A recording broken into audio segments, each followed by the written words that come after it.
Hello, mixtresses and mixters. This is not Mixtress Ray, but you are watching a VR to her tag, Ride or Die Unfair Comparisons. I will leave a link to her video where she explains the premise of this tag. And there are already a few VRs floating around. I've only been able to watch a couple. They have been comparing like 4 or 5 decks at a time. Y'all are badasses. I, however, am getting over an illness, not COVID. I tested negative for that. So just regular virus. And so since I don't want my brain to explode, I will just be comparing 2 of my Ride or Die decks. The Everyday Witch Tarot by Deborah Blake, art by Elizabeth Alba, and Tarot of the Cat People by Karen Kuykendall. For those of you who are unfamiliar with Tarot of the Cat People, the aesthetic is very much like 90s, maybe even late 80s, like 90s sci-fi fantasy. So if you're into shows like Star Trek The Next Generation, or if you were into sci-fi novels that were published during that time, the 90s, I feel like this deck is really nostalgic of that aesthetic and that time. There is an out-of-print companion book, and it is Tarot of the Cat People, A Traveler's Report. If you're able to find this, I highly recommend that you purchase it along with this deck if you're interested in the deck. While it is out of print, I have heard that it's fairly easy to find, so hopefully you wouldn't have any trouble. All right, let's get started. I don't know how this is going to go. I don't know how much I'm going to say. Really, the only similarities between these 2 decks is that there are cats. So, let's start with the Fool.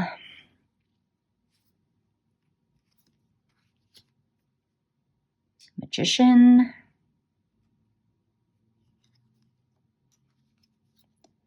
High Priestess. I really love this High Priestess of the Everyday Witch with all of the divination tools and the cat and her runes. The Empress. So here we have the kind of more traditional pregnant Empress, whereas this one, while she does represent many of the same qualities, if you read the Traveler's Report, the companion book, it talks about how she is also about ceremonial traditions and rites of the civilization, and she's very nitty-gritty and intelligent, and so in that way very much a counterpart of the Emperor.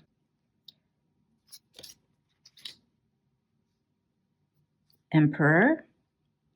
I love how the Everyday Witch shows a gentler side of the Emperor, seeing him with the cat napping in his lap.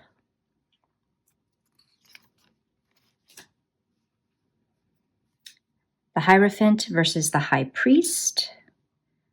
I do like this more modern interpretation. Lovers. So I really don't give a shit about the people in these 2 cards. I am more enamored with like the little cat couples. Chariot. I prefer this Chariot over this one because I am not a huge fan of the kind of indecision that's on her face. I like the Chariot to be have a more like determined vibe, a more focused vibe. Strength. I love both these renditions of Strength because we do see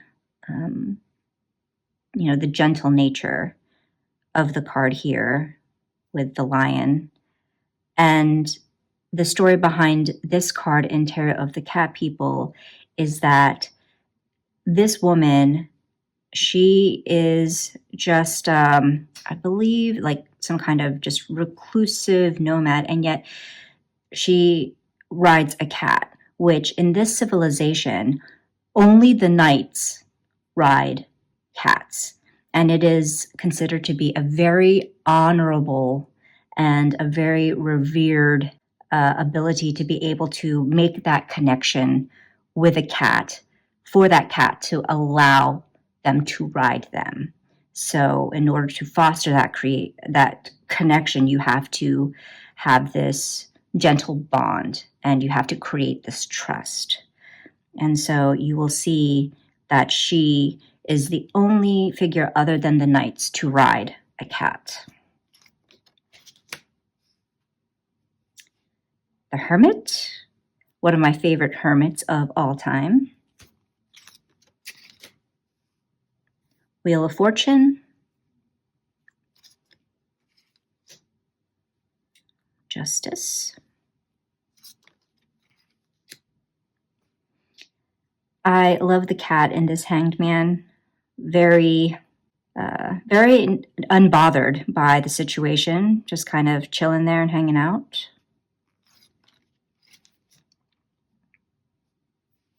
Death. I do like this interpretation of, something about to be severed, something about to come to an end, but then you have this open door in the back. Temperance.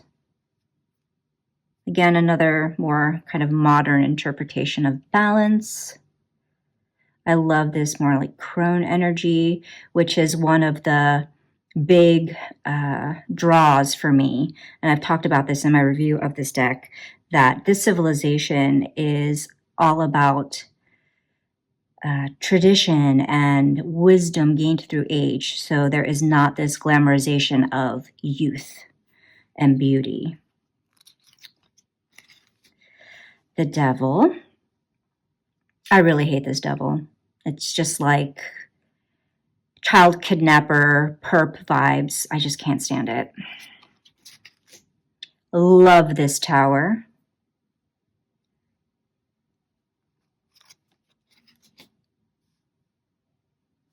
The Star. So in this deck, when you see like a floating cat or like a floating cat head surrounded by a halo or starbursts or, that kind of aesthetic, that is usually a positive sign. So in this case, this is supposed to be a symbolic like cat essence that represents hope and renewal. And so it's a cat that symbolizes inspiration. Have the Moon.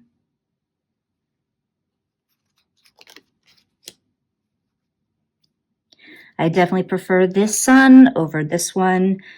The whole maiden mother crone motif doesn't really resonate with me. Like, I don't hate it. It's just never something that I've really connected with. So here we have Judgment versus Rejuvenation. And see here, all the floating cat heads and their halos. And the World. Ace of Wands. I do like that in both these decks, there are people depicted in the aces. And this is a fire cat being birthed from the flames. Two of Wands. Three of Wands. So this is a little bit of a more subtle, a slightly different interpretation of the Three of Wands, where she represents a diplomat. So in terms of her journeying and progress, she represents the kind of more business relations aspect, knowledge and intellect and those kinds of interactions and transactions. Four of Wands. These cats are living such a tough life. Five of Wands. So here we have a conflict that's amongst different witches, whereas it feels like the shakeup is more self-induced here. Six of Wands. Seven of Wands. So again, here it's a little more subtle where she's kind of standing at the threshold, and she is pretty confident, and she's ready.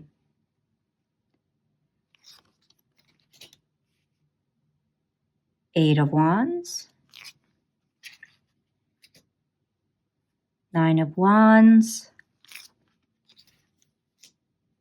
And 10 of Wands. Once again, this feels very much in line with a lot of the RWS imagery we see. This one is a little more subtle.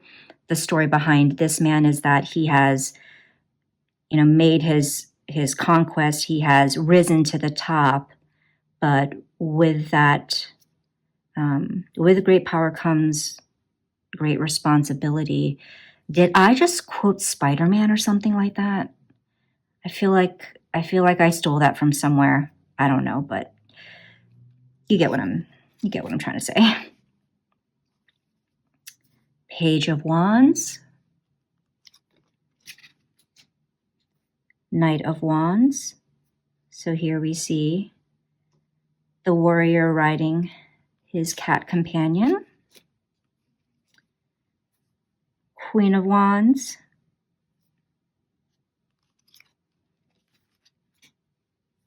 And King of Wands.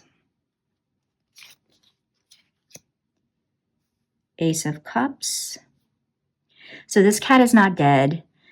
They're actually just kind of floating in this blissful spell of joy. I don't know. I forget what the traveler's companion said, but he's happy. He's in a state of emotional bliss. Two of Cups. I love, again, the people couldn't give a shit. I love this here. Date night with the cats. The one giving the other their little fishy. So cute. Three of Cups.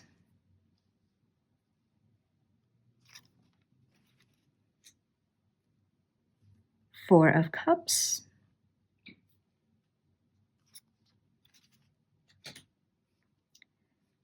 Five of Cups.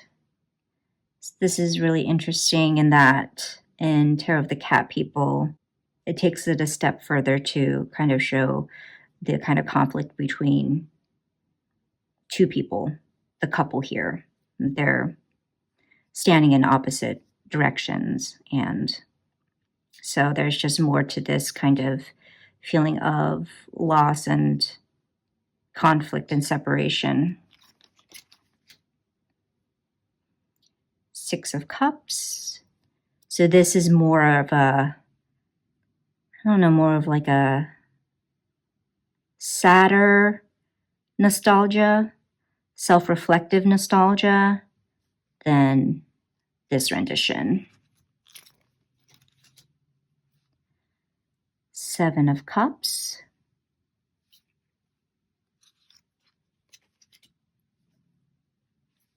Eight of Cups. I always prefer that the people in my Eight of Cups are not looking back, unless they're looking back with an expression of like resolution and determination, where I don't see that in this figure's face. But this one she seems more resolute and determined, and she's firm in her decision.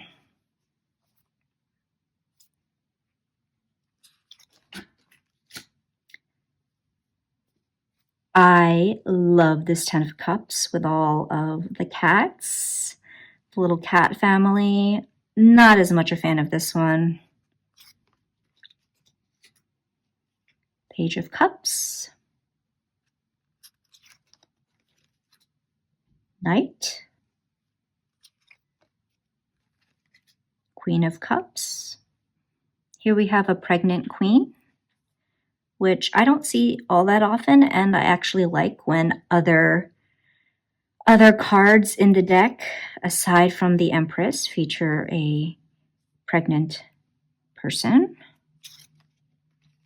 And King of Cups. I do not care for this King of Cups. I think he looks a bit derpy. I much prefer this king.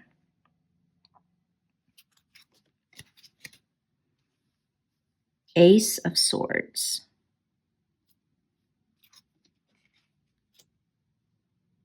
Two of Swords. 3. So again, we have this couple facing away.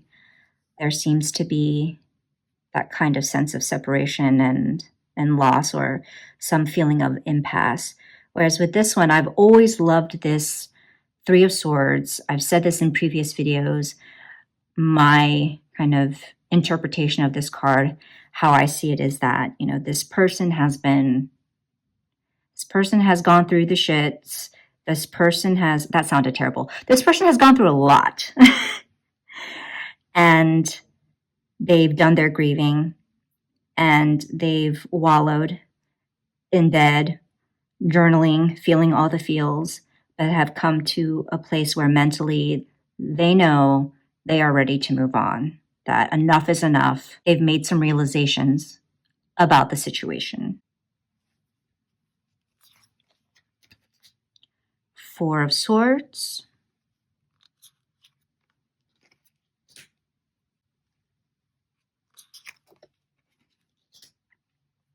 6.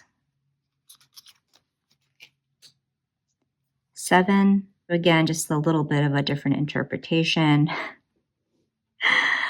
We got the floating cat, so that's a good thing. There's opportunity ahead. This is a card where things are going to be, or at least the way I see it, you know, there's going to be another call for being a little more introspective, kind of shaking up the mindset, reassessing, and really taking note of some of the opportunities that are there that we're not noticing and that we're not taking advantage of.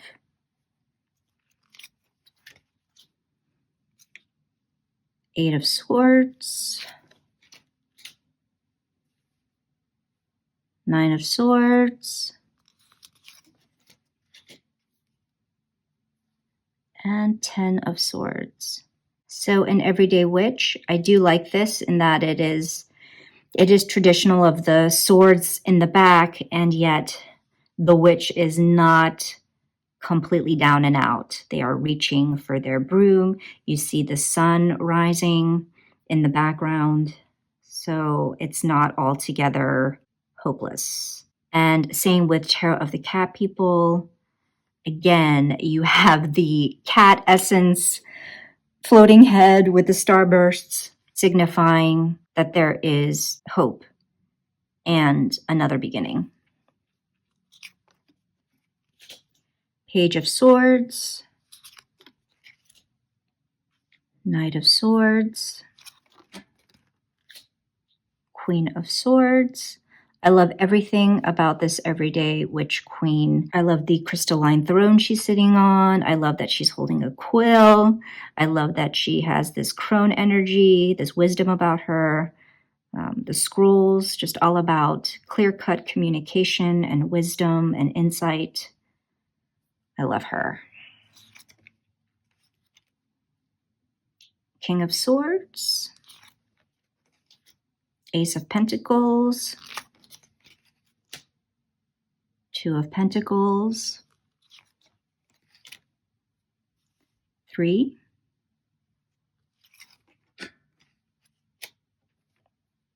4.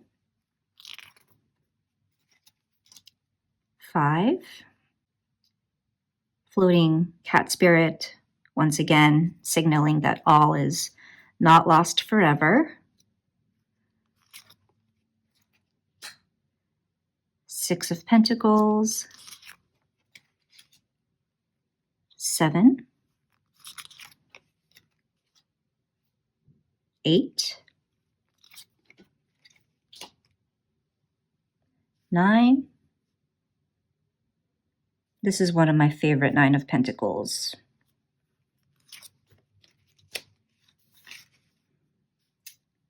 10.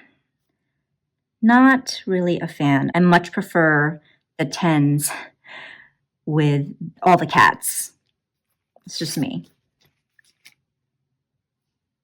Page of Pentacles. Knight.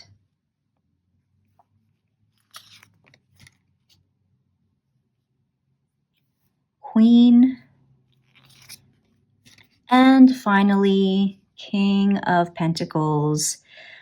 You may or may not have heard previous opinions of mine regarding this King of Pentacles and how I do not care for him or his cake holding posture here. And I won't belabor that again, but suffice it to say, I am much more a fan of this King of Pentacles.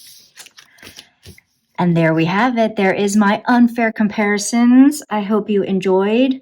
These are definitely two of my Ride or Die decks. Everyday Witch is one of the first decks that I ever bonded with and really fell in love with, despite my prejudices against it.